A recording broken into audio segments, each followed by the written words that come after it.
Não, sim, pode. Boa noite, Caroline. Tudo bem?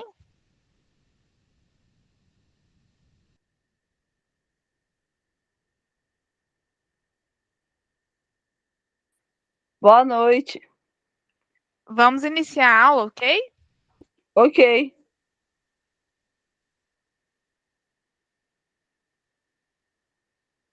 Vocês estão vendo a minha tela? Sim. Ok. Caroline, eu acho que você não estava presente nas outras duas aulas, correto? Que dia que foi? Foi uma no mês de março e a outra no mês de fevereiro. Não, não tava. Tá bom. A nossa matéria é Sistema de Gestão de Controle Ambiental, tá bom? É onde a gente vai falar um pouquinho dos controles ambientais que a gente tem para minimizar os impactos, né, e evitar a contaminação do meio ambiente aí, ok? Ok. Começando hoje pela poluição do solo, nós já falamos sobre a poluição da água, né, na aula passada, e retrasada, e falamos sobre poluição do ar na aula passada. Hoje nós vamos iniciar falando um pouquinho sobre poluição do solo. Como a gente sabe, o solo ele é uma camada superficial, né, da nossa crosta terrestre, e ele é formado pela interação de vários fatores, né, como os fatores físicos, químicos, biológicos. E isso demanda um longo tempo, tá? Ele é um meio natural, né, e resulta aí da decomposição de rochas, da incorporação da própria matéria orgânica no processo de decomposição. E o solo ele é essencial para a nossa sobrevivência, para a nossa vida. Tudo que a gente faz, a gente depende do solo, certo? Ele fornece a questão de alimento, né, através do crescimento das plantas, abrigando organismos, micro-organismos, bactérias, fungos, né? E esses organismos são essenciais para os ciclos ambientais, né? Além do ciclo da água e dos nutrientes. Aqui a gente tem um exemplo de alguns tipos de solo que a gente tem, né? O solo argiloso, o solo mais areia, né? E o silt. O solo ele pode variar a sua composição e a sua característica, e isso vai depender de alguns fatores, né? Como o clima, né, a topografia do terreno, do local ali onde está esse solo, e o material de origem e atividade biológica, né? Então, por exemplo, se eu tenho mais matéria orgânica, a gente vai ter um determinado tipo de solo. Se eu não tenho matéria orgânica suficiente, a gente vai ter outro tipo de solo, né? Se é um lugar mais chuvoso, né? Ou se é menos chuvoso, se é um local que tem mais incidência de sol a maioria do ano, né? Ou não, isso tudo interfere na qualidade do solo e o tipo de solo que a gente tem em determinado local. O que tem no nosso solo, né? O nosso solo ele contém minerais, né? Água, ar, matéria orgânica, né? Os organismos vivos que contribuem para a fertilidade e estrutura do solo. Então a gente tem mais ou menos aí 25% de água na formação do solo, 45% são minerais, 25% é ar e os 5% que sobrou é a matéria orgânica, né? Que eu falei que é importante para os organismos, né? Para acontecer a decomposição. A camada do solo, ela pode se diferenciar entre elas, né? Entre si, e são formadas a partir de alterações de sedimento original, né? Através do intemperismo. O que é intemperismo? É o que eu falei anteriormente, né? Por exemplo, se tiver um local que tem mais sol, a questão de vento, chuva, isso tudo é intemperismo que vai impactar no tipo de solo que eu vou ter. E as diversas colorações do solo, elas são originadas, né, de acordo com a hidratação do ferro, o teor de cálcio, óxido silício e a matéria orgânica que tem nas camadas do solo, né? Então, existem solos mais pobres e existem solos mais férteis, né? Quanto maior a quantidade de matéria orgânica, né, de micro-organismos, de cálcio que eu tiver ali, mais rico será esse solo e mais produtivo, né? Quanto menos matéria orgânica eu tiver, também a questão de água, né? Mais pobre esse solo vai ser, tá? Então, o perfil do solo ele será definido pelo conjunto dos horizontes e camadas que abrange verticalmente aí, desde a superfície até o material originário, podendo apresentar grande variedade numa mesma região. Então, por exemplo, às vezes pode acontecer de eu ter um solo mais pobre e um solo mais rico numa mesma região. Isso vai depender das camadas que a gente tem, né, de forma vertical aí. E temos a granulometria, né, que é um tipo de material constituinte do sedimento, né? Então, por exemplo, às vezes eu tenho um solo que os grãos, né, que formam ali o solo são menores ou maiores, isso que a gente chama de granulometria do solo.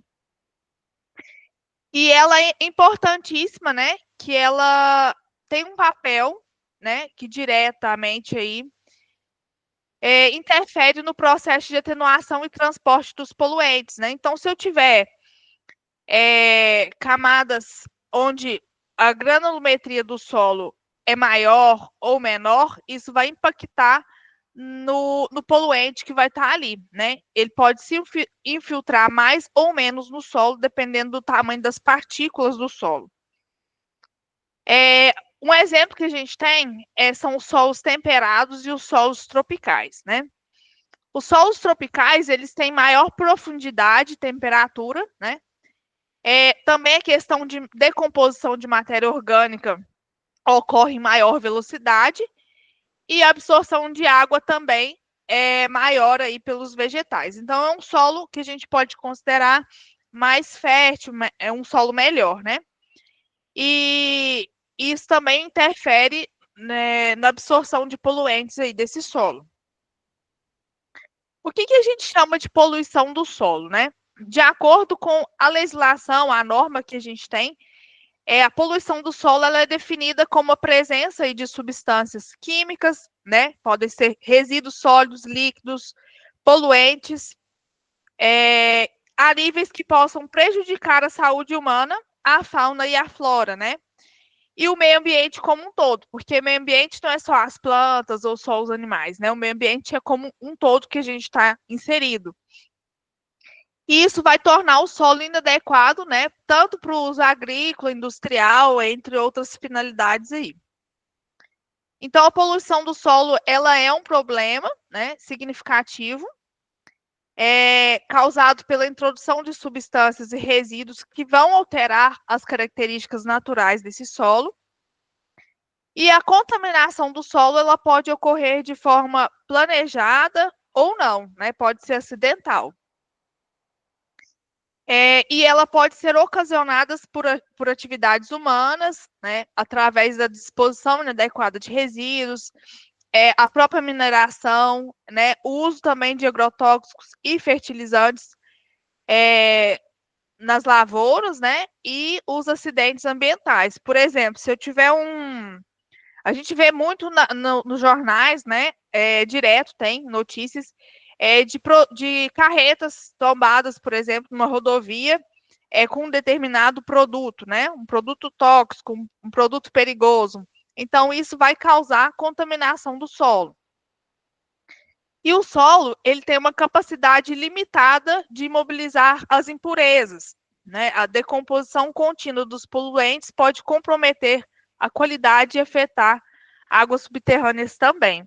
Então, ele tem uma certa, assim, capacidade, né, de absorver as impurezas, mas em determinadas quantidades ele não vai conseguir. Então, isso vai causar a poluição do solo e vai comprometer também as águas subterrâneas aí, consequentemente, né, que é o nosso lençol freático ou os cursos de água aí que a gente tem, os recursos hídricos. Apesar do solo ele apresentar grande capacidade de imobilizar e depurar, né, certa quantidade de impurezas, essa capacidade torna limitada, é o que eu falei anteriormente, né? E os resíduos depositados no sedimento, limitado quando existem resíduos depositados no sedimento provenientes de diversas origens. Então, o que a gente tem aí que pode causar a poluição do solo? O lixo doméstico, né? Se eu não fazer o descarte adequado do meu lixo, jogar em qualquer lugar, né? A gente vai ter uma contaminação do solo com o passar do tempo, quando esse material começar a se degradar. Né? Não sei se vocês já foram ali para o lado da Copasa, na saída ali, perto de uma linha de trem de ferro que tem. Ali a gente vê direto certa quantidade de resíduos, né? Lixo doméstico, tem até móveis que o pessoal leva e joga ali de forma inadequada. O lixo industrial, ele também é um outro problema, né? Que se ele não for tratado, destinado da forma adequada, a gente vai ter também a contaminação desse solo. Poluentes atmosféricos, né? O uso de fertilizantes, se não for um fertilizante orgânico, né? De forma que não contamine esse solo, a gente vai ter problemas também. E materiais tóxicos, né? Os efeitos desses poluentes, eles podem ser cumulativos, né? E afetar as características originais do solo que a gente tem. A granulometria, a compactação e o tipo de material constituinte do sedimento apresentam influência direta nas propriedades do solo e processos de atenuação e transporte de poluentes. Então, a textura, a estrutura, densidade, porosidade, a capacidade de permear, né, o fluxo de água, aeração, calor, processos físicos, são importantes aí nos processos de atenuação física dos poluentes, né? Como, por exemplo, filtração, lixiviação, isso vai facilitar as condições que os processos de atenuação química e biológica possam ocorrer. Então, quanto mais poroso, né, permeável, maior a capacidade de poluir esse solo. Porque esse material ele vai se infiltrar com maior facilidade. E o deslocamento da água no solo, ela acontece também por meio poroso e heterogêneo, né, na qual a velocidade desse composto orgânico será determinada pelo tamanho, forma, conexões entre os vazios do solo e a viscosidade do fluido.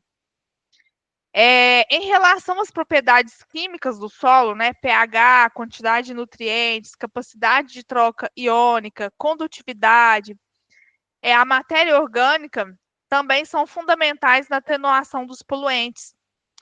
A gente pode citar também absorção e fixação química, a precipitação, oxidação, troca e neutralização iônica que ocorrem no solo. Atualmente, um dos principais problemas que a gente tem de poluição do solo está relacionado à disposição inadequada dos resíduos, que ocasiona um grande impacto ambiental e a contaminação da água, consequentemente, escassez, o aparecimento de doenças também. Então, porque determinados poluentes, né, dependendo do poluente, ele pode causar doenças, sim, no nosso organismo, né, através aí da água ou do alimento que a gente vai consumir depois, consequentemente, através de um solo contaminado. Eu queria passar um videozinho para vocês, explicando um pouquinho sobre o solo. Eu queria que vocês me informassem se o áudio está saindo ok. Deu para ouvir, pessoal?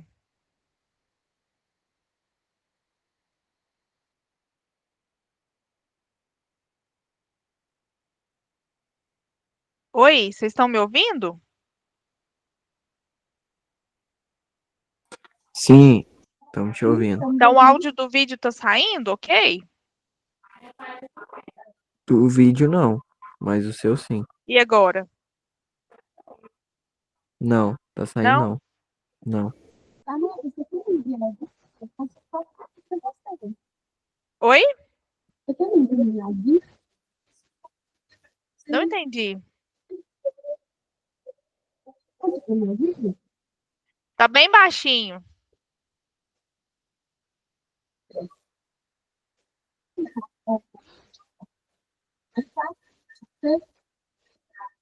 Lívia, tá falhando o seu áudio?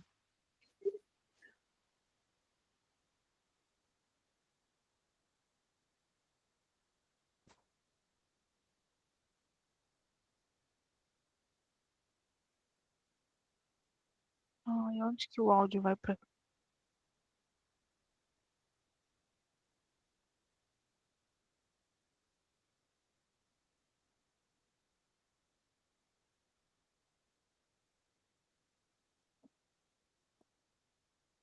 Vê se vai dar certo, Lívia, para compartilhar com áudio.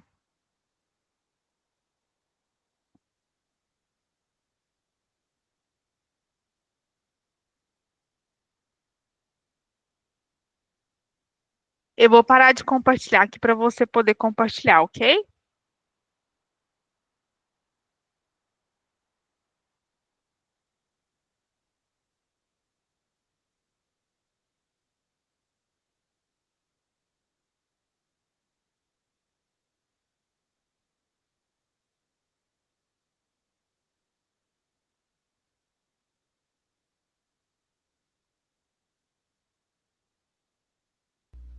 Uma fina camada de solo pode demorar centenas de anos para se formar.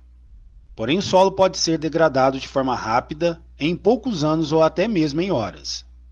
Essa degradação pode ocorrer tanto na área rural quanto na urbana e é consequência de vários processos. Nesse vídeo vamos conhecer alguns processos que ajudam a degradar o solo. Erosão.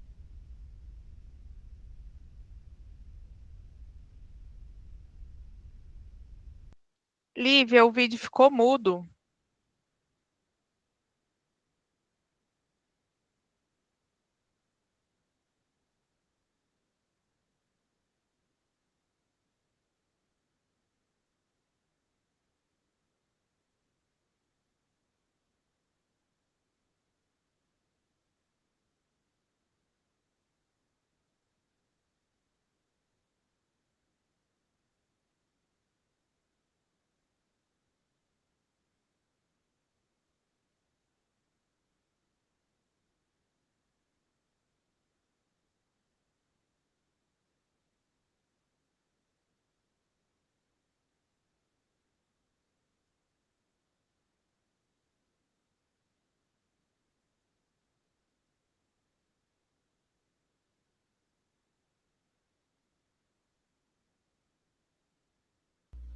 Uma fina camada de solo pode demorar centenas de anos para se formar. Porém, o solo pode ser degradado de forma rápida, em poucos anos ou até mesmo em horas. Essa degradação pode ocorrer tanto na área rural quanto na urbana e é consequência de vários processos. Nesse vídeo vamos conhecer alguns processos que ajudam a degradar o solo. Erosão. A erosão é a perda de grãos minerais e material orgânico, que é causada principalmente pela ação dos ventos e da água. Um dos fatores que favorecem a ocorrência de erosão é a retirada de cobertura vegetal. Dessa forma, o solo fica exposto e sua camada mais superficial, que em geral é mais fértil, acaba sendo arrastada. A erosão pode ser principalmente de dois tipos: a hídrica e a eólica. A erosão hídrica é causada pela ação da água da chuva, da irrigação, dos rios e dos mares. Em relevos inclinados, partículas do solo são arrastadas pela água que escorre, é o que chamamos de enxurrada.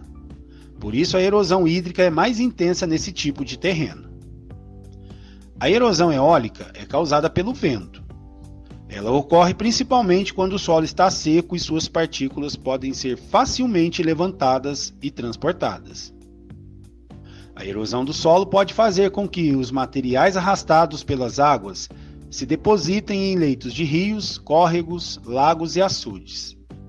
Esse processo, que é chamado de assoreamento, diminui a profundidade das reservas de água, fazendo com que elas transbordem facilmente.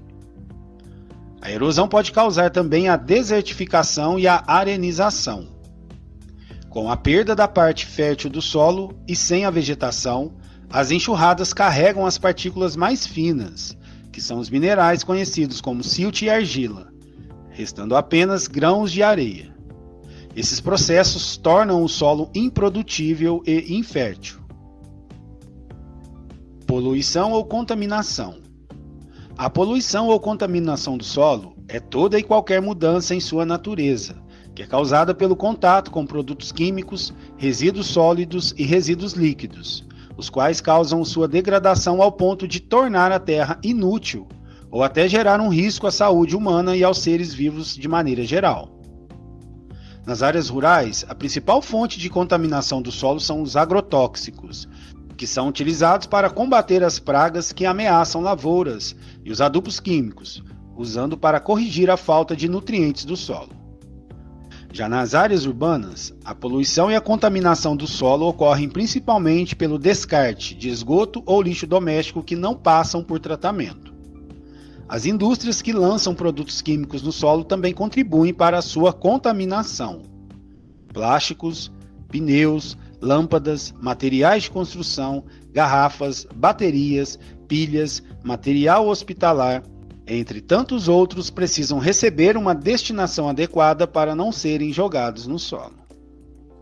A redução do consumo, o reaproveitamento e a reciclagem de produtos são alternativas para diminuir a quantidade de lixo gerada. A poluição e a contaminação atingem a camada superficial do solo, mas os agentes causadores podem ser levados pela água e assim chegar ao lençol subterrâneo ou ao leito dos rios e lagos. Por isso, a poluição e a contaminação do solo podem atingir a água, causando danos aos animais e às plantas que dependem dela para a sobrevivência.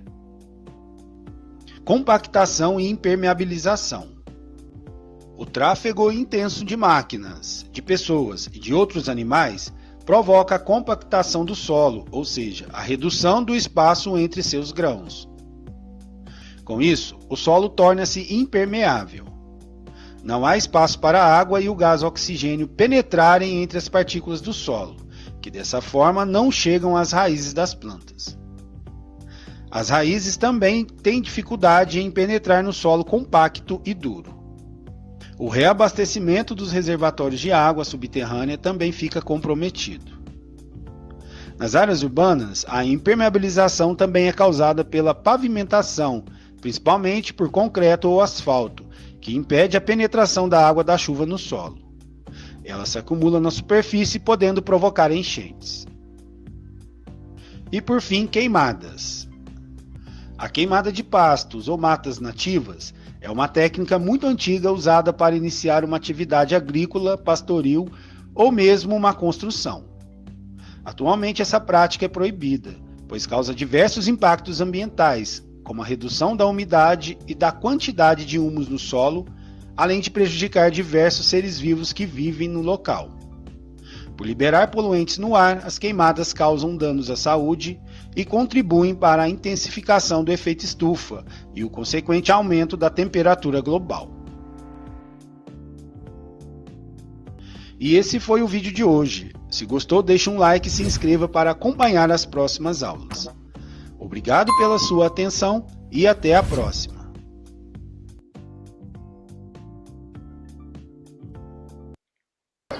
أول حاجة التعليم هو مفتاح الحياة. Lívia. Vou voltar a compartilhar aqui, ok?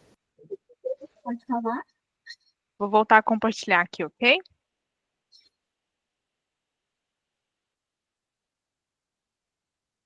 Vocês estão vendo minha tela, pessoal? Estão vendo a tela? Sim. Sim. Tá bom. Pessoal, continuando aqui, essa foi a parte sobre poluição do solo, né? Como vocês podem ver, existem N situações que podem contaminar o nosso solo, né? Então, a gente tem que tomar medidas, né? adequadas para a gente evitar essas contaminações, né? Às vezes a gente pensa, uma simples queimada ali de pasto, né? Não vai ter problemas, mas consequentemente tem sim efeitos para o solo, né? Falando um pouquinho sobre resíduos sólidos, né? A gente tem no Brasil uma lei, né? Que é a Lei 12.305 de 2010. Essa lei, ela é conhecida como a Política Nacional de Resíduos Sólidos, né? Que estabelece que os resíduos sólidos são materiais descartados provenientes das atividades humanas, né? E eles podem estar em estado sólido, semissólido, e eles necessitam de destinação adequada, né? Caso contrário, a gente vai ter problemas também, né, com o descarte incorreto de resíduos. Além disso, a gente tem uma NBR, que é a 10.004 de 2004, né, da BNT, que classifica os resíduos conforme os seus riscos ao meio ambiente e os riscos que eles oferecem à nossa saúde pública, né? E os resíduos, eles são classificados em duas classes, né? Classe 1, que é o que a gente considera resíduo perigoso, né? O que é um resíduo perigoso? São aqueles que têm características como inflamáveis, corrosivos, reativos, tóxicos, né? Então, todos os resíduos que têm essas características, eles se enquadram em um resíduo classe 1. Por exemplo, se a gente tem um material contaminado com óleo, com graxa, com um determinado produto químico, né? Vai se enquadrar em resíduos perigosos. Se a gente tem pilhas, lâmpadas, né, que têm metais pesados, que podem ser tóxicos, eles vão se enquadrar nos resíduos classe 1. Por isso que a gente não pode destinar lâmpadas, materiais eletrônicos, juntamente com os resíduos comuns que a gente descarta no dia a dia, né, na nossa coleta seletiva, que a gente coloca na nossa porta, na porta da nossa casa, que o caminhão da coleta passa, né? Então, é porque eles têm essas características.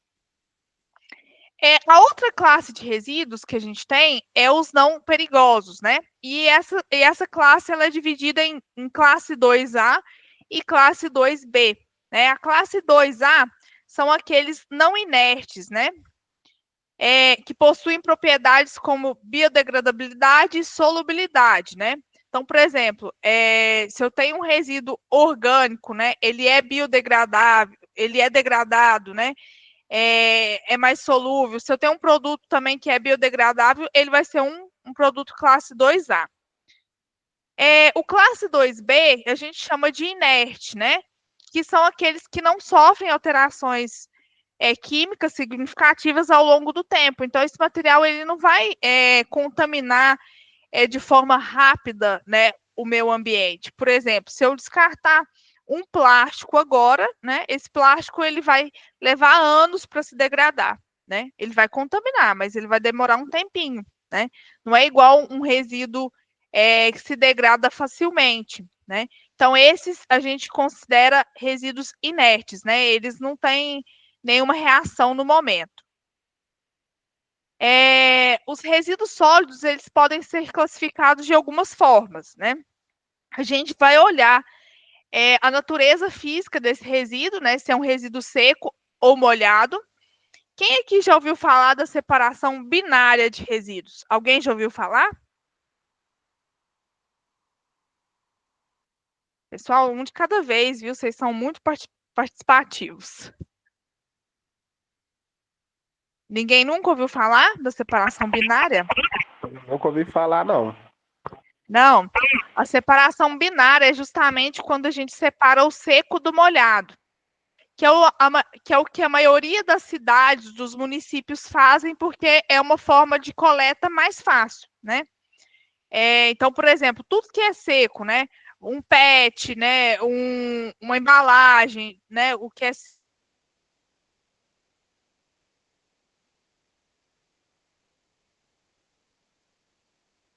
e dá a destinação aí. Então, é conhecido como separação binária.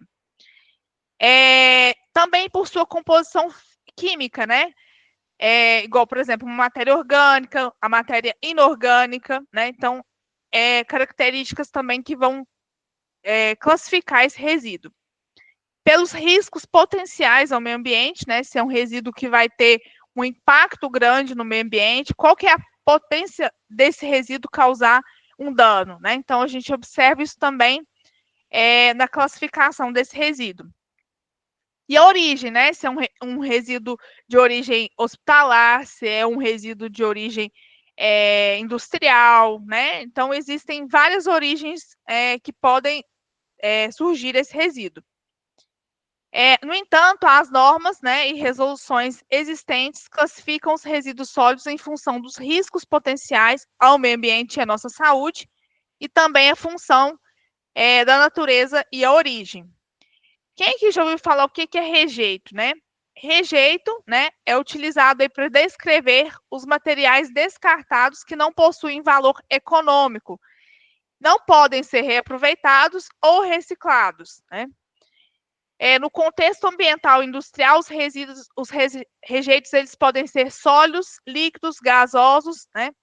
E eles apresentam características tóxicas, inflamáveis ou corrosivas, tá? Um exemplo de rejeito que a gente tem, muito conhecido, né? É o próprio rejeito da mineração. Né? Vocês devem ter conhecimento aí do rompimento das barragens nos últimos anos, né? Barragens de rejeito que existiam rejeitos tóxicos, né? E podem degradar o meio ambiente, né? Como degradou. Então, o que a gente chama de rejeito, a gente tem essa classificação. Geralmente são materiais que contêm metais pesados, né? Produtos tóxicos. Então, isso se enquadra como rejeito. E esse material, depois do processo de beneficiamento do minério, a gente não consegue reaproveitar, ele não tem um valor econômico de mercado, não consigo vender esse rejeito, né? Ele pode ter baixo teor de minério, mas eu não consigo ter um aproveitamento econômico. Então, isso se enquadra no rejeito. A gente tem os resíduos sólidos urbanos, né? São aqueles que são gerados nas cidades, né, através das atividades domésticas, dos comércios, e pequenas indústrias que tem dentro dos municípios, né, serviços públicos, né, como varrição, entre outros. Eles incluem os materiais como embalagens, os restos de alimento, papel, plástico, vidro, né, e eles são um grande desafio para os municípios, né, pois eles envolvem as etapas de coleta, transporte, tratamento e destinação final adequada, né? A gente tem no Brasil a lei, né, da Política Nacional de Resíduos Sólidos, e ela tem algumas diretrizes para o manejo sustentável desses resíduos, né?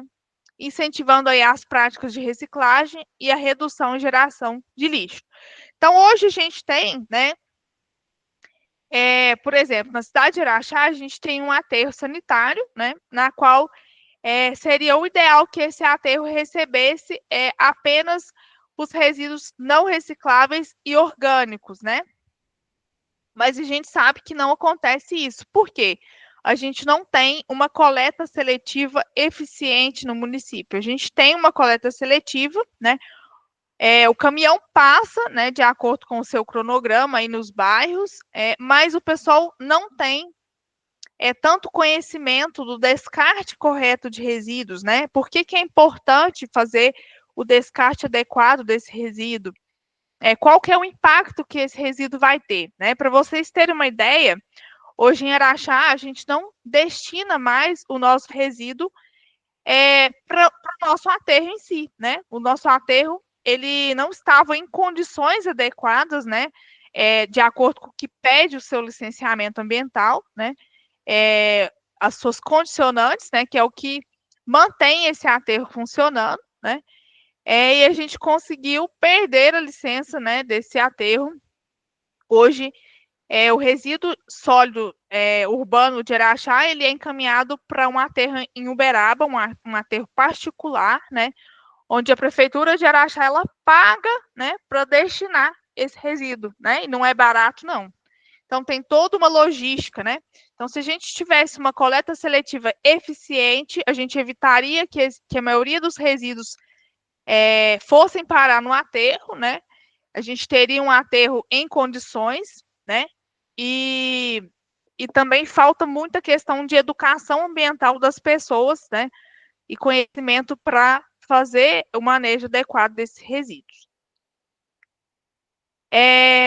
A maioria dos municípios brasileiros, né, possuem grande demanda por sistemas de saneamento de resíduos sólidos urbanos, né? De acordo com o IBGE, né, o Instituto Brasileiro de Geografia e Estatística, demonstra que o Brasil ainda persiste, né, na falta de tratamento e a disposição final precária dos resíduos, né, causando aí problemas de aspectos sanitários, ambientais, econômicos, sociais, né? Então, por exemplo, uma destinação inadequada dos resíduos, ela contribui para a disseminação de doenças, né? Contaminação do solo, como eu falei anteriormente, né? Das águas subterrâneas, superfície, poluição do ar, né? Porque a decomposição desse resíduo ele vai gerar um gás, né? O metano, né? Se esse gás não tiver um tratamento adequado, né? Uma queima que seja, a gente vai ter poluição do ar também. E o favorecimento aí da presença de catadores, né? De materiais recicláveis, que não é um ambiente adequado, né? Um lixão para esse tipo de pessoal, né? O ideal seria as cooperativas, né? Que recebessem esse resíduo de forma separada, né? Todo mundo em condições adequadas, né? Para manusear esse tipo de resíduo.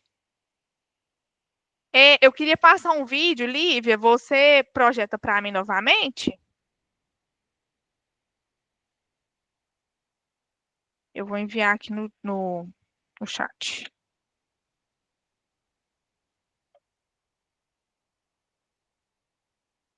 Lívia, se você puder abrir, por favor.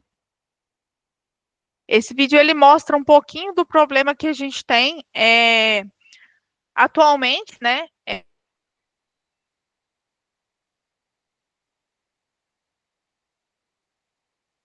Noção, vocês vão ver aí no vídeo, né? A cidade de Brasília, como que funciona a questão dos resíduos sólidos.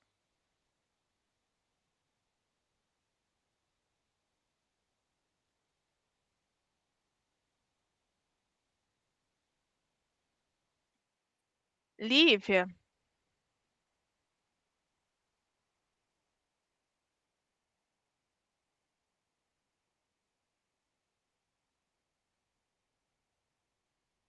Lívia, você está me ouvindo?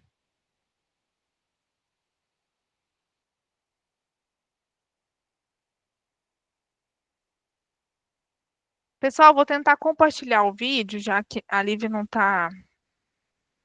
Acho que ela não está. Não sei se ela não está na sala.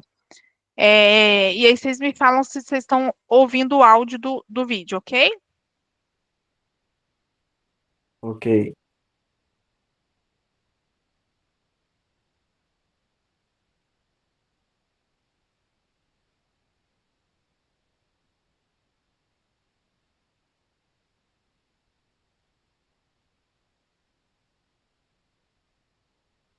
Tá dando para ouvir o som do vídeo? Não. Gente, mas como que compartilha esse negócio? Alguém sabe?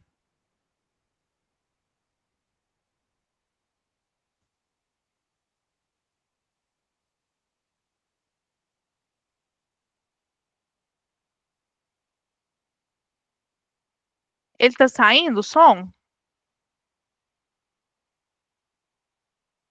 Não.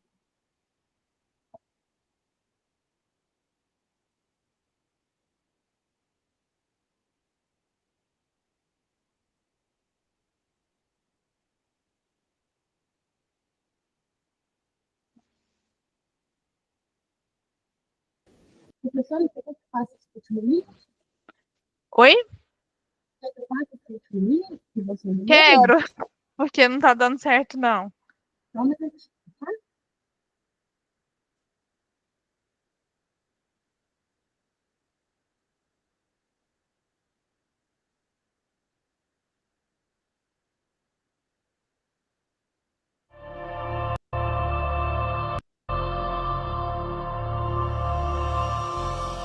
5 anos depois da criação da Política Nacional de Resíduos Sólidos, o Momento Ambiental volta ao tema para mostrar que boa parte desse conjunto de regras e diretrizes ainda não saiu do papel. Uma pesquisa recente ajuda a entender o comportamento da população e destaca o mau exemplo de Brasília. O que acontece aqui na capital federal é a prova de que ainda temos um longo caminho pela frente.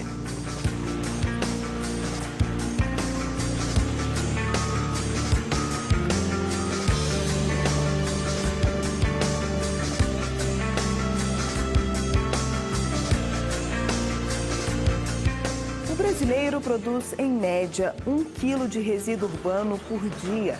Em 11 anos, a produção de lixo cresceu 29%. Estamos falando de 70 milhões de toneladas coletadas anualmente. Os números foram publicados em 2015 pela Associação Brasileira de Empresas de Resíduos Especiais. Existe uma equação mundial que ainda não conseguimos desvincular, que é quanto mais rico e mais desenvolvido um povo, mais resíduo esse povo gera. Para se ter uma ideia, 30 milhões de toneladas por ano que vão para locais inadequados afetam cerca de 40% da população brasileira. Os lugares inadequados são aterros controlados, improvisados e os lixões.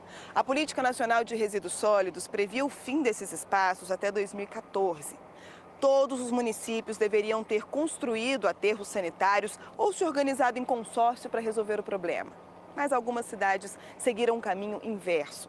Brasília, por exemplo, tem o maior lixão a céu aberto da América Latina, o 5º maior do mundo.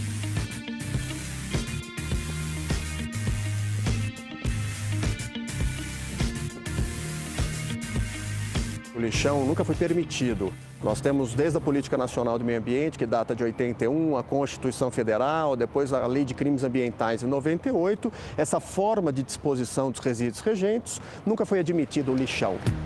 Mas aqui ele existe há 50 anos e recebe cerca de 2.700 toneladas de resíduos por dia. 2.000 pessoas trabalham no lixão da Estrutural de forma totalmente irregular. Normalmente quem trabalha aqui é quem não tem escolaridade, está desempregado, ou até mesmo para complementar a renda, né?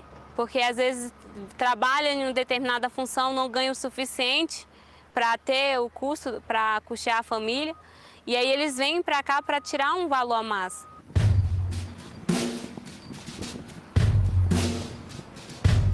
Algumas dessas famílias já estão na 3ª geração de catadores.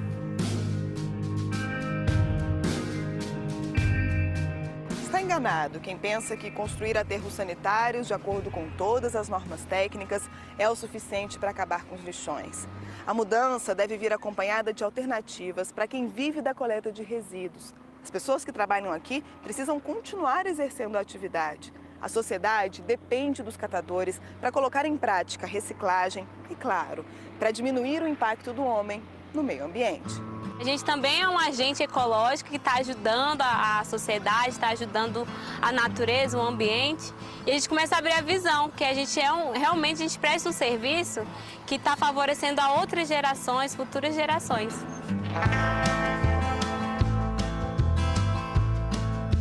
Os centros de triagem são os espaços ideais para receber essa mão de obra. No Distrito Federal, a promessa do governo é construir 12 prédios até o fim de 2016. O funcionamento será parecido com o deste galpão em Curitiba. Esteiras, uniformes, equipamentos de segurança e trabalhadores longe da informalidade. Uma promessa que os catadores já conhecem e não é de hoje. Já tem gente aqui que está há anos aqui, falando que ia ser removido, que ia ser por centro de triagem. Há anos tem essa história que o lixão ia acabar. E aí você pega e improvisa um lugar, é meio que decepcionante. Porque se for para dar uma coisa qualquer, a gente prefere ficar aqui. A nossa expectativa, né, estamos trabalhando para isso, é fazer contrato diretamente com as cooperativas de catadores, não com as pessoas físicas, né, mas com as pessoas jurídicas. Então nós queremos incluí-los nos serviços de limpeza pública, prestando serviço de triagem. É um serviço de tratamento que faz parte do processamento antes do aterramento. Uma preocupação que não faz nenhum sentido se a população não separar o lixo em casa. Das 31 regiões administrativas do Distrito Federal, 27 contam com serviço de coleta seletiva. A coleta seletiva ela só é bem sucedida nas cidades onde teve um grande investimento em educação ambiental. E Brasília não entrou nessa linha ano passado, né? Foi colocado o serviço à disposição da população, mas não teve uma educação ambiental respectiva. Então, a gente está montando um programa grande de educação ambiental para transformar a população em protagonista desse programa. E aí você vai conseguir fazer com que a população, porque é uma ação individual dentro da sua casa, né? O poder público não pode entrar lá e mandar fazer alguma coisa. A gente tem que sensibilizar as pessoas, conscientizar, para que elas participem, se sintam protagonistas e partícipes desse programa, para conseguirem fazer essa separação ser mais efetiva. Mas quem entende do assunto garante. Essa cadeia sustentável depende do investimento em indústrias recicladoras. Hoje, as poucas empresas se concentram no Sudeste. Isso significa que a matéria-prima precisa percorrer um longo caminho até a transformação. Infelizmente, o nosso país não dá nenhum estímulo para esse setor da economia se estruturar e crescer. O país precisa enxergar o potencial econômico enorme que nós temos a partir de aplicar um conceito simples que já está vigendo no mundo, que é a utilização de resíduo como um recurso. Seja um recurso na forma de matéria-prima, seja um recurso na forma de energia. Nós temos esse potencial.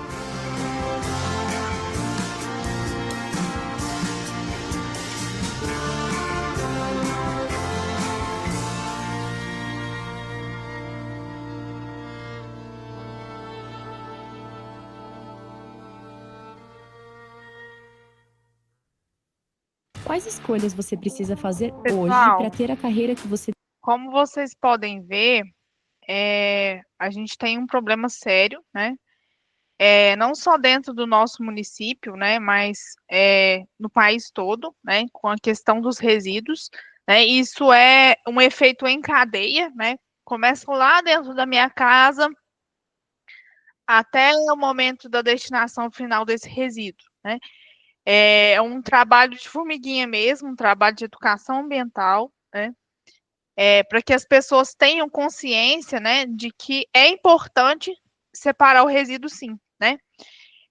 Não sei se vocês têm conhecimento, mas quando a gente passa a reciclar, né, os materiais, o que a gente tem que tirar de recurso novo, né, de matéria-prima nova do ambiente passa a ser muito menor, né? Então, o impacto que isso vai ter, consequentemente, também será menor, né? Então, hoje, né, a reciclagem, ela possibilita, né, a volta desse material à indústria, né, possibilitando novos produtos, né? Então, é muito importante. Ainda tem a questão social, né? No caso dos catadores de materiais recicláveis, né?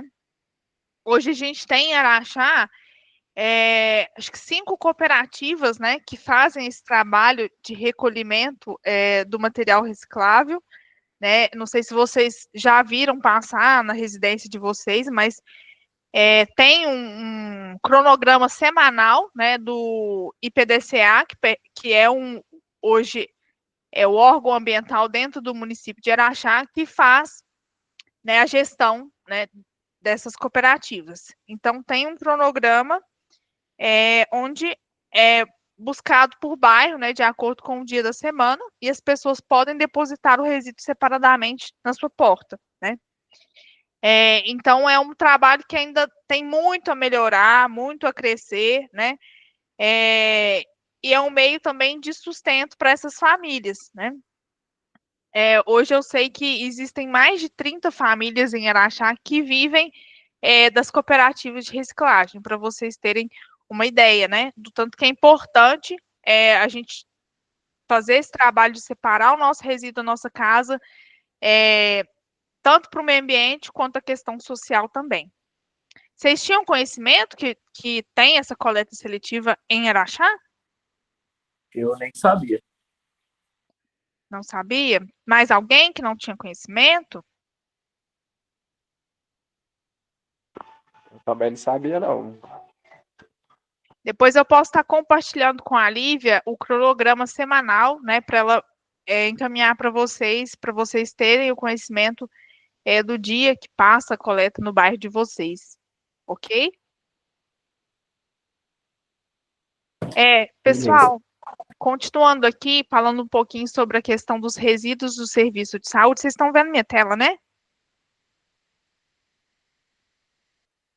Sim. Os resíduos do serviço de saúde são aqueles que são gerados, né, nos estabelecimentos de saúde, né, nos hospitais, clínicas, laboratórios, farmácias, as clínicas veterinárias, né? Então, são N locais aí que geram os resíduos do serviço de saúde. E eles representam alguns riscos, né? Riscos biológicos, químicos, radioativos, né? E por isso eles exigem um gerenciamento adequado, né? E um controle fora do comum, né? A gente tem uma resolução, né? Que é essa resolução de 2018 da Anvisa, que ela estabelece algumas boas práticas para gerenciar esses resíduos, né?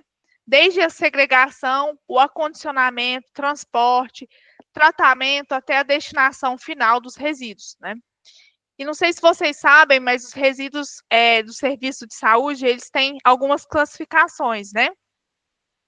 Então, eles não podem ser depositados todos juntos, né? Então, um hospital, por exemplo, se ele vai ter um medicamento que vai ser descartado, uma seringa, uma luva, né? Um material que veio de uma cirurgia, né? Então, tudo isso tem que ser separado ali por esses grupos, né? O grupo A são os resíduos potencialmente infectantes, né? Que vão entrar aí bolsas de sangue, resíduos contaminados, entre outros, tá?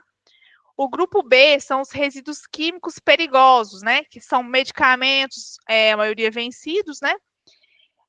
O grupo C são os resíduos radioativos, né? Materiais utilizados aí nos exames de medicina nuclear, por exemplo, materiais de raio-x, entre outros. O grupo D são os resíduos comuns, né, sem o risco biológico ou químico, né, os papéis, embalagens, né, os resíduos comuns mesmo do dia a dia. E os resíduos do grupo E são os resíduos perfurocortantes, né, agulhas, bisturis, entre outros, tá? Então, o gerenciamento adequado desses resíduos é essencial para a gente evitar impactos ambientais e proteger a saúde pública, né? A norma ela estabelece que os processos de segregação, acondicionamento, armazenamento e transporte, tratamento e destinação final sejam feitos de forma adequada, né? Quem manuseia esse tipo de material, né? Eles têm um treinamento específico, né? Não é qualquer pessoa que pode chegar lá e manusear esse tipo de material, né? Eles têm um treinamento de biossegurança, né? Justamente porque são resíduos que têm um potencial de impacto grande. Falando um pouquinho sobre os resíduos industriais, né? São aqueles que são gerados pelas atividades das indústrias, né? Por exemplo, os metais, plásticos, produtos químicos, borracha, vidro, e eles podem ser classificados de acordo com a sua periculosidade, conforme a norma 10.004 da ABNT, né? Então, também temos os resíduos classe 1 perigosos, né, que vão entrar lá naquela classe do início, né, que são inflamáveis, corrosivos, radioativos, tóxicos, né. Um exemplo que a gente tem aí são os solventes químicos, né, e os resíduos de metais pesados. A classe 2, que são os não perigosos, né, temos os não inertes, que sofrem a decomposição, né, como restos de alimento, papel, entre outros. E o classe 2B, os inertes, que não sofrem alterações químicas significativas, né? Como vidro, plástico, e também necessitam de uma gestão adequada, né? Esses resíduos, para a gente evitar os impactos ambientais e garantir também a saúde pública. Já pensou se toda a indústria fosse jogar o seu resíduo de qualquer forma? o tanto de impacto que a gente ia ter, né? Então, tem normas que gerem essa questão dos resíduos industriais. Não sei se vocês, voltando um pouquinho aí a questão dos resíduos urbanos, né? Não sei se vocês viram uns dias para trás, a gente teve um descarte inadequado de um caixão, né? Próximo ao final ali da Terêncio Pereira, não sei se todo mundo é de Araxá, acredito que sim, né? Que teve um descarte de um caixão, depois a prefeitura foi procurar saber, esse caixão ele foi destinado através de uma funerária, né? E essa funerária ela teve uma notificação, né?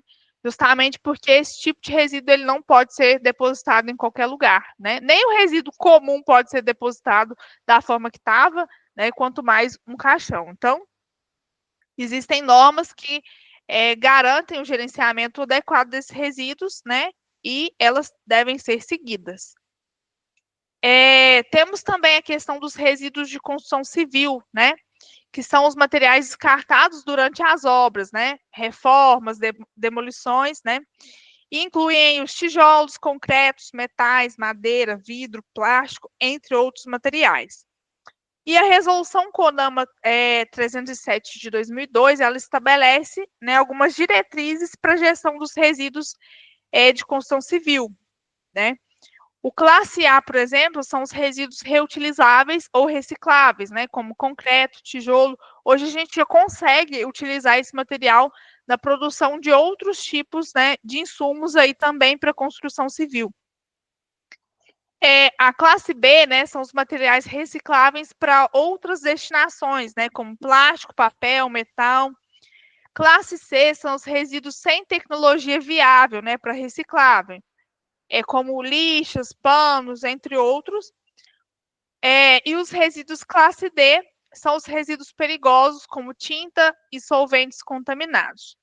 Então, também é necessário uma gestão adequada desses resíduos, né, que é essencial para a gente reduzir os impactos e promover a sustentabilidade no ramo da construção civil. Hoje, em Araxá, os resíduos de construção civil, eles têm uma destinação adequada, né, em um local que fica fora da cidade, e hoje a gente vai destinar o resíduo de construção civil e paga uma taxa, né, dentro do município de Araxá para você fazer essa destinação. Então, por exemplo, se eu for fazer uma reforma na minha casa e eu fazer a locação de uma caçamba para colocar o resíduo de construção civil, o pessoal que te locar a caçamba, ele já sabe que tem um local adequado que é pago uma taxa para destinar esse resíduo, né? Não é igual a gente já viu, né? O vizinho vai lá, faz uma reforma e joga o material na primeira matinha mais próxima da casa, né? Então, isso é irregular, né? Hoje a gente tem normas específicas para isso. Você pode sofrer sanções e notificações, né? Através de denúncias ou se for pego também fazendo esse tipo de descarte. A gente tem 3 tipos, né, de destinos atualmente para os resíduos, né? O que a gente conhece como lixão, aterro controlado e aterro sanitário. Qual que é a diferença desses 3 tipos de destinos aí?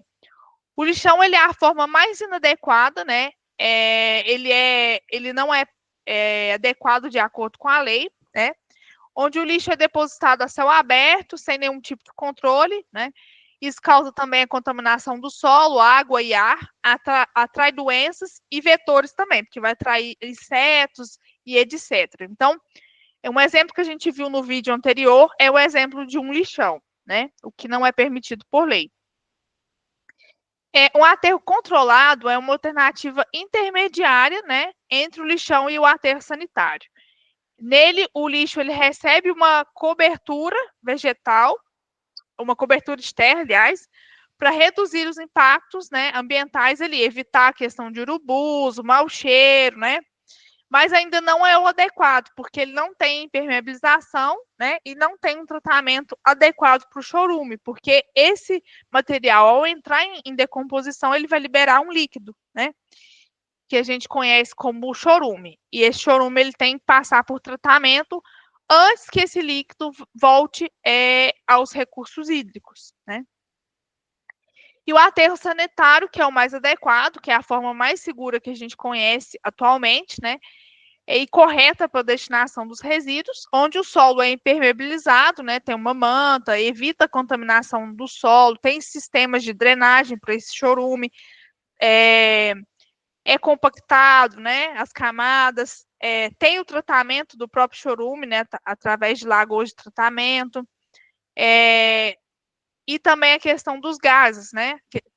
Tem aterros onde hoje é queimado o gás e transformado em energia, né? Então seria o mais adequado e ideal, né?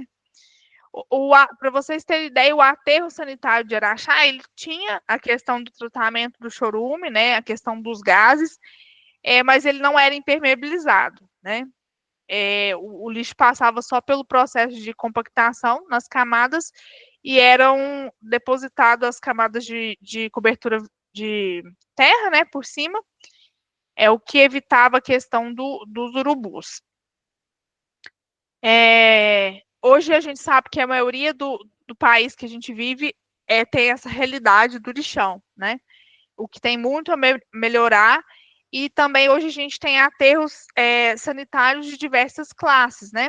Hoje a gente tem aterro sanitário classe 1 para resíduos perigosos, né?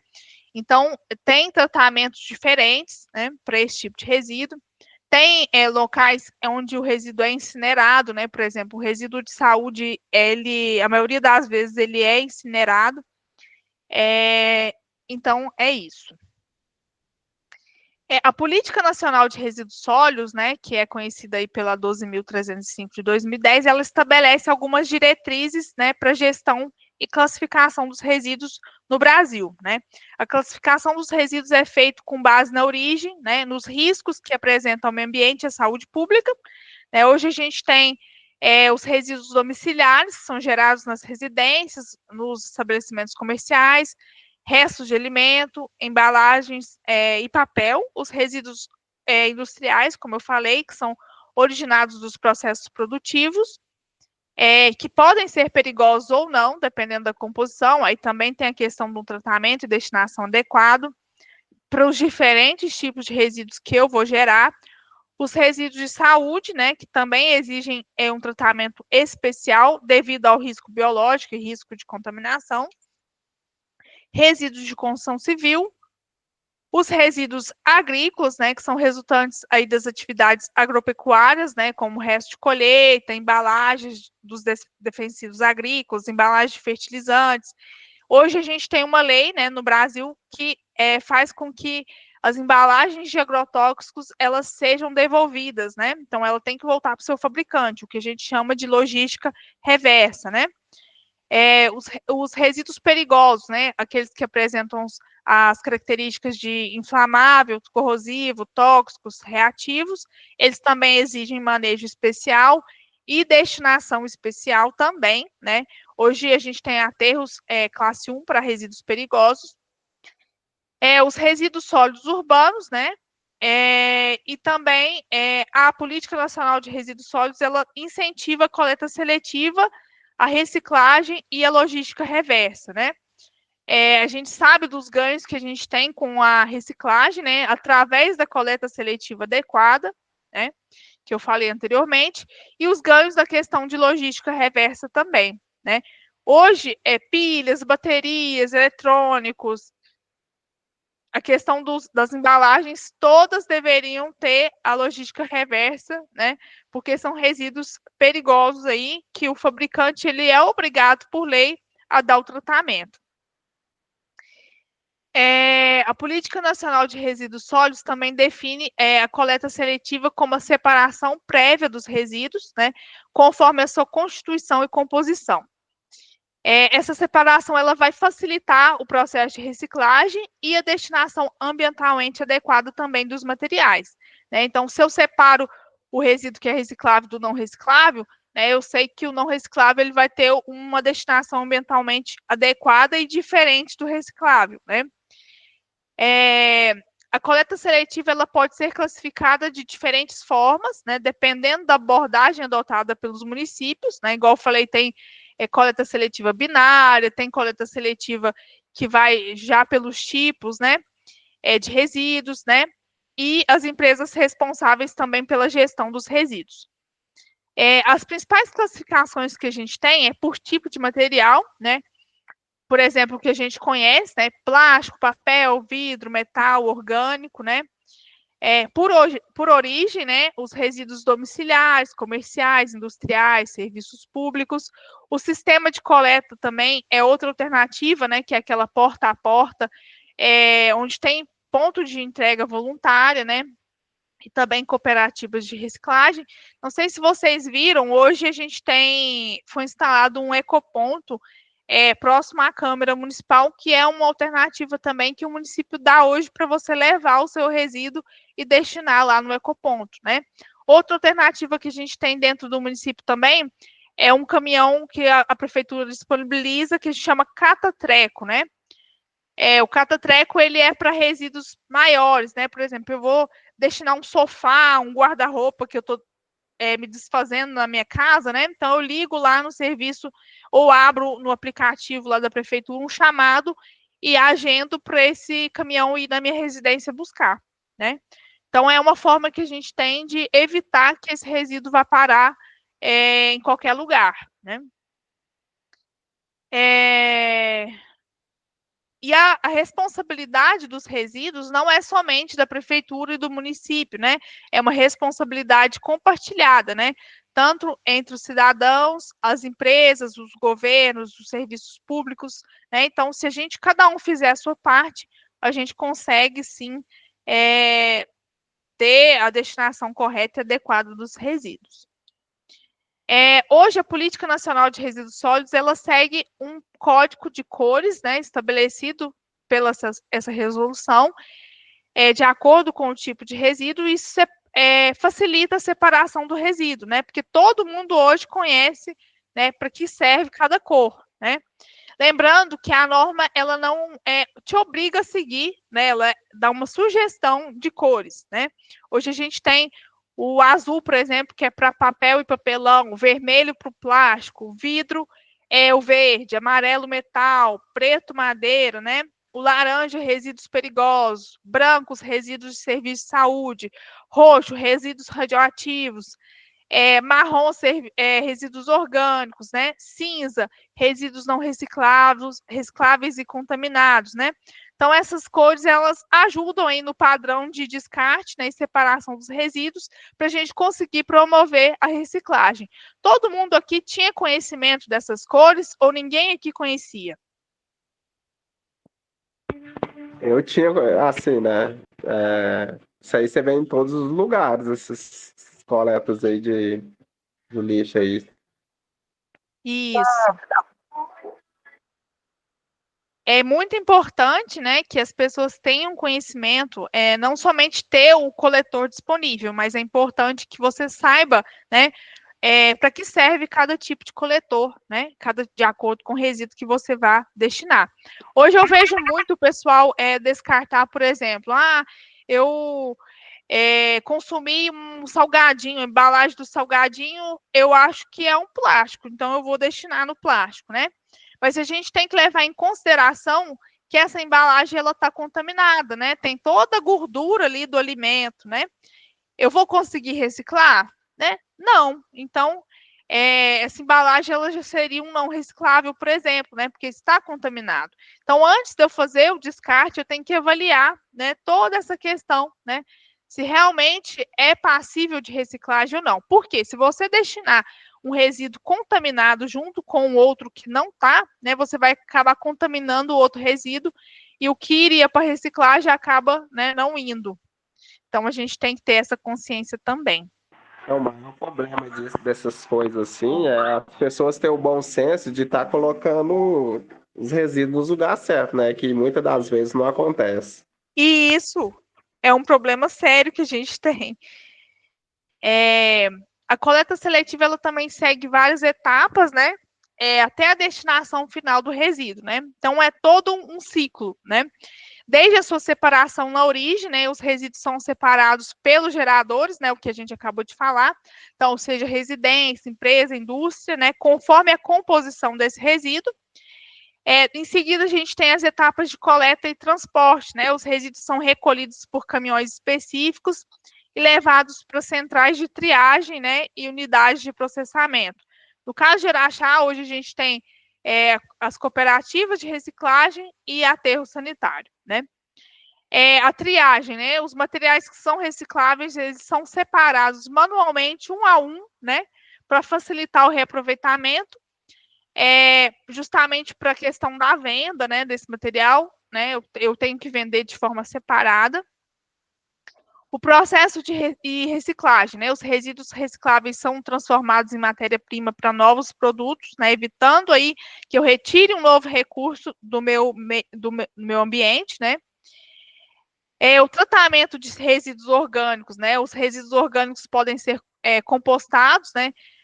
Também uma alternativa que a gente tem, em vez de ter um aterro, né? A gente pode ter uma compostagem desses resíduos e ser reaproveitado depois, né?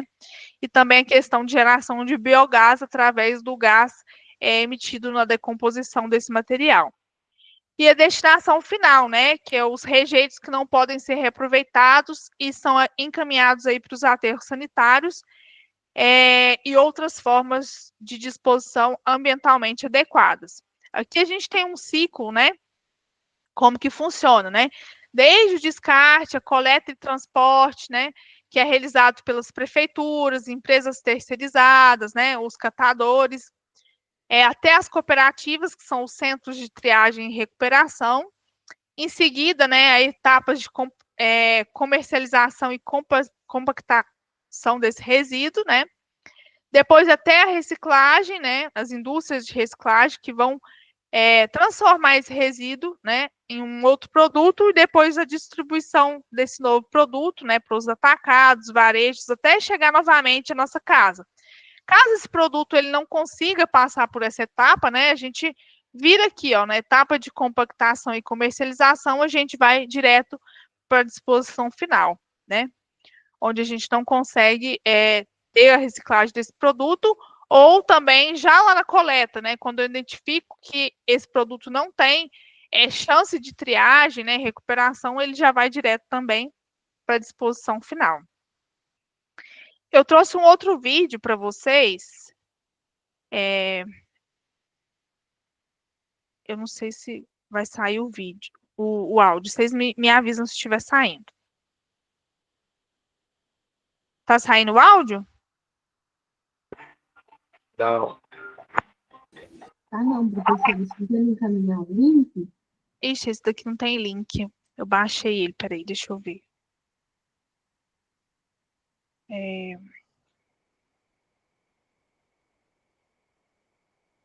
Deixa eu ver se eu consigo enviar ele no chat.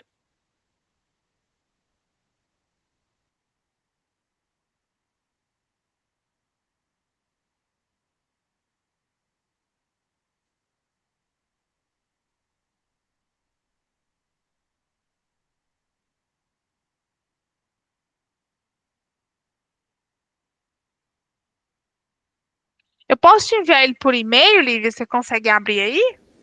Pode, por e-mail ou pelo WhatsApp também.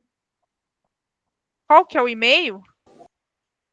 politecnicaead@gmail.com.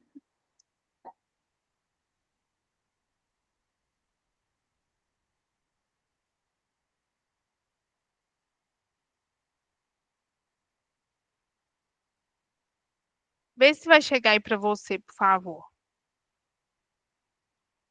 Certo? Só um minuto.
Lívia, para mim ele tá mudo, eu não sei pro pessoal.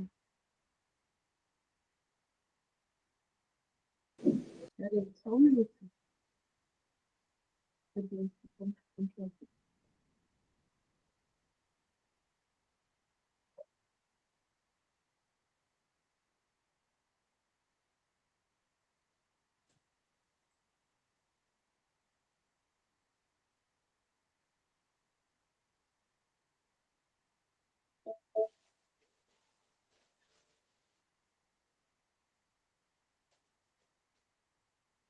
Ainda Ele continua continua mudo? mudo. Aham.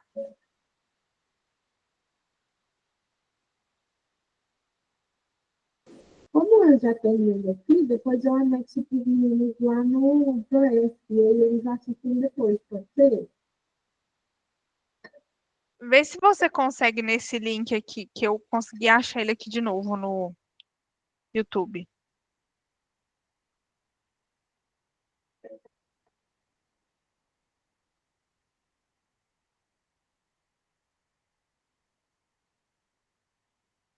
Design feito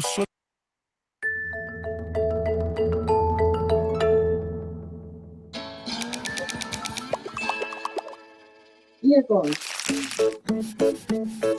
Tá saindo, tá? Todo mundo sabe que lugar de lixo é no lixo. Quer dizer, quase todo mundo. Mas será que sabemos mesmo onde é o lugar do lixo? Este é o lixo que geramos. E quando jogamos fora, termina a nossa responsabilidade e ele desaparece como mágica, certo? Errado. Ele não desaparece como em um truque. E a responsabilidade pelo que acontece depois também é nossa. Sim, quando está todo misturado, o lixo é levado para o aterro sanitário ou ainda para lixões. Só que temos dois problemas. Primeiro, no Brasil, os lixões estão proibidos por lei, porque causam graves danos ao meio ambiente e à saúde. Segundo, os aterros sanitários estão cada vez mais lotados e logo não haverá mais espaço para tanto lixo. Mas a boa notícia é que isto não é lixo. Pois é, eles são resíduos. Lixo é o que não serve mais para nada, mas os resíduos ainda têm muita vida, ainda têm muito valor. Eles só precisam ser separados. Isso é coleta seletiva, ou seja, a separação dos resíduos entre secos, úmidos, perigosos e rejeitos, no próprio local onde são gerados. Começando pelos resíduos secos, que são os papéis, plásticos, vidros e metais. Uma figura muito importante aqui é o catador de materiais recicláveis. Ele é um prestador de serviços ambientais. Seu trabalho é recolher, selecionar e encaminhar os resíduos secos para os centros de triagem, onde são separados para as diferentes indústrias de reciclagem. E tudo isso reduz a exploração de mais recursos naturais. Depois temos os resíduos úmidos. Pelo menos metade do que jogamos fora são restos de alimentos crus ou já cozidos. Eles são um dos maiores responsáveis pela lotação dos aterros. Uma primeira forma de evitar isso é evitar o desperdício. E o que for descartado, levar para uma composteira caseira para virar adubo orgânico e ser usado em plantas e hortas domésticas. Agora chegamos aos resíduos perigosos. Dentre eles, podemos destacar as pilhas, baterias, lâmpadas fluorescentes, produtos eletroeletrônicos e seus componentes e medicamentos. Eles são perigosos, pois contêm substâncias altamente tóxicas quando em contato com o meio ambiente. E aqui a responsabilidade não é só de quem consome, mas também de quem produz. Por isso foi criada a logística reversa. Isso quer dizer que os fabricantes são responsáveis pelo destino final de seus produtos, garantindo assim que os resíduos perigosos não contaminem a terra, a água e o ar. E os consumidores devem descartá-los nos locais de coleta, nunca no lixo comum. Por fim, chegamos aos rejeitos. Eles são os resíduos que não temos como reciclar e deveriam ser os únicos a irem para os aterros sanitários. Lá, eles são enterrados e tratados, e no final, o local do aterro pode ser recuperado. É fácil perceber que a solução está na mão de todos, do governo, das empresas, dos catadores e com a população. Isso é a responsabilidade compartilhada. No Brasil, existe uma nova lei que garante a boa gestão dos resíduos, e quem não fizer a sua parte pode ser multado por crime ambiental. Assim, se informar, estar atento e cobrar as autoridades é muito importante, pois essas mudanças não podem esperar, sabe? Bom, quase todo mundo sabe. Recicle seus hábitos e mude suas atitudes.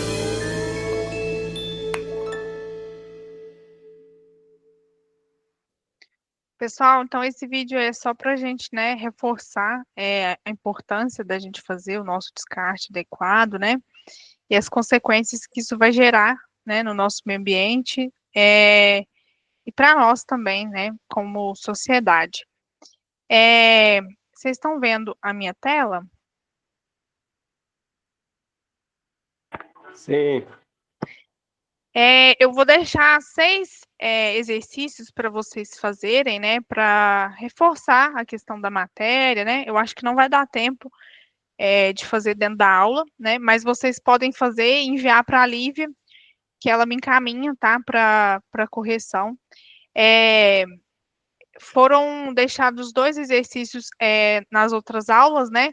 Esses exercícios, quem enviou, o prazo era até hoje, né? Quem enviou, os anteriores eu já corrigi, já encaminhei para a Lívia já com a pontuação, ok? Então, obrigada, pessoal. Eu vou disponibilizar a apresentação para ela postar para vocês com os exercícios. Boa noite, professora. Oi, Lívia. Boa noite. Boa noite, pessoal. Obrigada, viu? Boa noite. Boa noite. Boa noite.